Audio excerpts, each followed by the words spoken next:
नेपाल में इस वक्त कुदरत का ऐसा कहर बरपा है जिसे देखकर हर किसी की चिंता बढ़ गई है। कहीं तेज बहता पानी घरों और सड़कों को अपने साथ बहा ले गया तो कहीं लोग अपनों की तलाश में परेशान हैं। लेकिन इसी खौफनाक तबाही के बीच एक ऐसी तस्वीर सामने आई जिसने कुछ पल के लिए लोगों के चेहरे पर मुस्कान ला दी।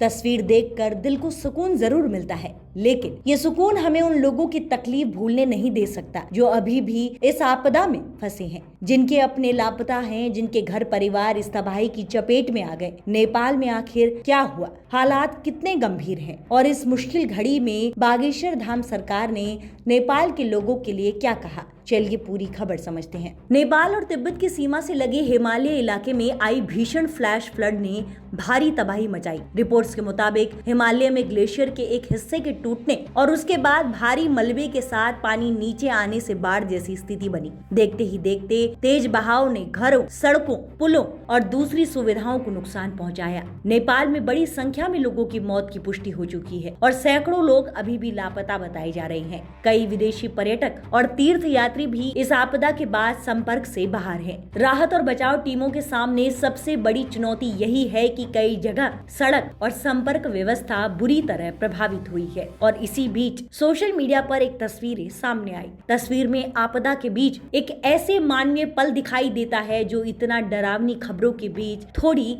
राहत देगा। ऐसी तस्वीरें हमें याद दिलाती हैं कि सबसे मुश्किल हालत में भी इंसानियत, उम्मीद और एक दूसरे का साथ बचा रहता है। इसी बीच बागेश्वर धाम के धीरेन्द्र कृष्ण शास्त्री ने भी नेपाल में आई इस भीषण आपदा को लेकर चिंता जताई। उन्होंने इस मुश्किल समय में नेपाल के लोगों के लिए संवेदना व्यक्त की और प्रभावित लोगों के लिए प्रार्थना की। बागेश्वर बाबा ने कहा, नेपाल में जो महाजल प्रलय आया है उससे मन बहुत व्यतीत है। भगवान नेपाल के सभी लोगों की रक्षा करे। जो लोग इस आपदा में फंसे हैं उन्हें सुरक्षित निकालें और जिन परिवारों ने अपनों को खोया है उन्हें इस दुख को सहने की शक्ति दें। उनकी इस संवेदना के पीछे एक सीधी बात है, नेपाल भारत का पड़ोसी देश है और दोनों देशों के बीच सिर्फ सीमा नहीं बल्कि रिश्ते, संस्कृति और लोगों का जुड़ाव भी है।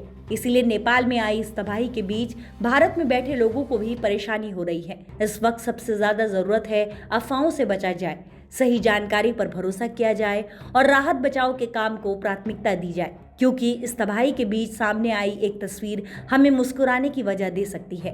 अत्यंत खुशी तब होगी जब राहत बचाव टीम अच्छे से सभी को निकाल पाए। नेपाल के लिए दुआ भी जरूरी है और वहां फंसे लोगों के लिए मदद और राहत भी। फिलहाल के लिए इस वायरल वीडियो में इतना ही। देखते रहें TNN वोट। धन्यवाद।